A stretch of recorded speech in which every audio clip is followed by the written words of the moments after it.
For the first time in months, we have some interesting market watch stats to talk about. Stay tuned to this episode of Prime Property TV. Promise you, it'll be worth it. Today, Toronto, welcome to Market Watch October 2018. I hope you guys all had a great Thanksgiving long weekend. I don't know about you guys, but it definitely felt like Thanksgiving came really early this year. But I guess that's what happens when the second Monday of the month is as early as possible. And if you guys are wondering who these guys are, this guy's name's Rex. He has no name right now, and if you want to find out why I have them here, you may want to stay tuned to this episode, and I may or may not tell you. Well, for the first time in a few months, we actually have something interesting to talk about for the Market Watch. What I'm about to tell you is interesting, but it will take a few more months to really fully decipher what these numbers really mean. But let me preface this by saying it's not as bad as it seems. It's just not ordinary nor expected. So let's start with the strangest one. As a whole market, we had fewer sales in September than we did in August of 2018. Yeah, I know. So August sales were about 6,800. September sales were about 6,455. I know. It's only about like 300, 400 sales difference, or about 5%. It doesn't seem like much, but seasonally, September is usually the first month in the fall when we see a spike. And right now we see fewer transactions than we did in August. Another interesting note is that we only had 27 more sales from 2017 September than we did in September 2018, which I would have expected the opposite. This is also quite strange. Last month, I predicted the month of September would be a fairly strong market and we would hit about 800,000 average in GTA again. I'll admit it when I was wrong, and I was wrong. We didn't quite make it to 800,000. We got to 797,000, close, but not quite there. Traditionally, in the past decade, we usually see a price jump from August to September around 4 to 6%, and we clearly didn't quite get there. We got about 3.9% increase instead. And whether September was a weaker month than anticipated, or August was a stronger month in 2018, like we all thought, this is yet to be determined. We're still trying to figure that out as Toronto's still trying to assess a new baseline. All right, let's talk about the 905 really quickly. It's definitely still quite soft in the 905. There's fewer sales in September than there's in August. In September, we got almost 4,000. And in August, we got almost 4,400. That's almost a 10% drop off, and that's very significant despite the fact that there was even more listings in September than there were in August. Now, looking at the 416, totally different story. The average price went from 785K to 864K. That's a 10% increase, much more than the usual 4 to 6 that we're anticipating. The strange thing is that we also got an increased amount of listings that we usually came to the market, actual 30% increase from August, but like we're saying, sales are about the same.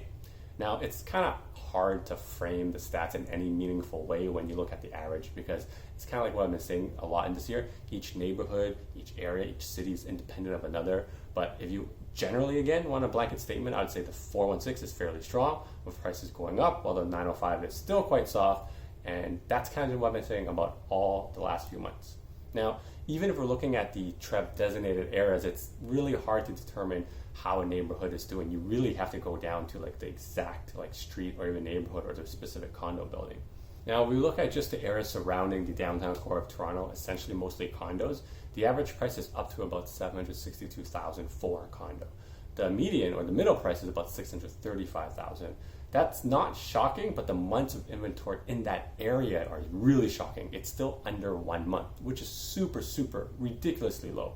Now, while we're looking at the 905 cities like we were talking about before, there's many, many more months of inventory. And keep in mind, a healthy market is technically 4 to 6 months, but in Toronto, we're so used to having 2 months of inventory, otherwise it's deemed weak or crashing. It's kind of funny, but that is true. So let's look at these cities. In the York region in 905, really not doing that too great. In Markham, the lowest about 3.9 months of inventory. Richmond Hill has 5.3, and Vaughan has about 4.3. Very, very high for Toronto standards and GTA standards. The Peel region in the west has been doing quite well. It's recovering from last year. Sauga's got 2.1 months, Brampton's at 2.3, and Caledon north of that is about 3.6 months. Halton Hills is a tiny little bit worse out west. Oakville's about 3.5, Milton's about 2.2, and Burlington's about 2.7 months.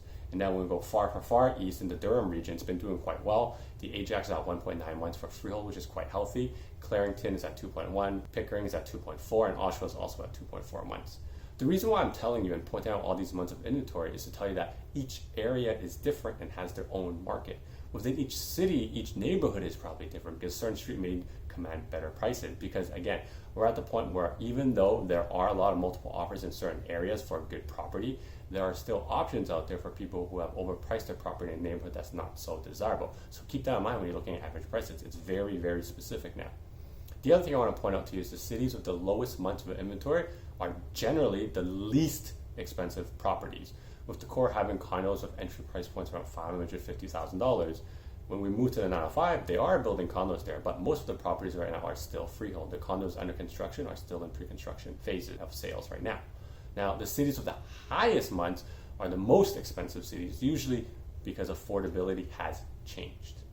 People can no longer qualify for these larger mortgages like we did pre-stress test, and that's exactly why a lot of these more expensive freehold properties are sitting on the market for longer, hence more months of inventory. Now, all these stats point to demand for affordable properties, usually sub $800,000 or so, and it's exactly what I've been saying every single month for the last year. So all in all, I would say the market is not as strong as what most people thought it would be at the end of September, and the 905 is still definitely not doing that great. But if you look into downtown core and the freeholds that are under 800,000 that are good properties in good areas, they're rocking and rolling. There are multiple offers, and that's kind of what end of September looks like. Thank you guys for watching. If you learned something in this video, make sure you give me a thumbs up. If you like the content on the channel, you can subscribe. There's a button to Prime Props TO right here. If you have any questions or comments, you can leave them in the comment section below, or if you feel free to contact me, I'll leave my contacts right here for you guys. Until next time, guys, happy real estating.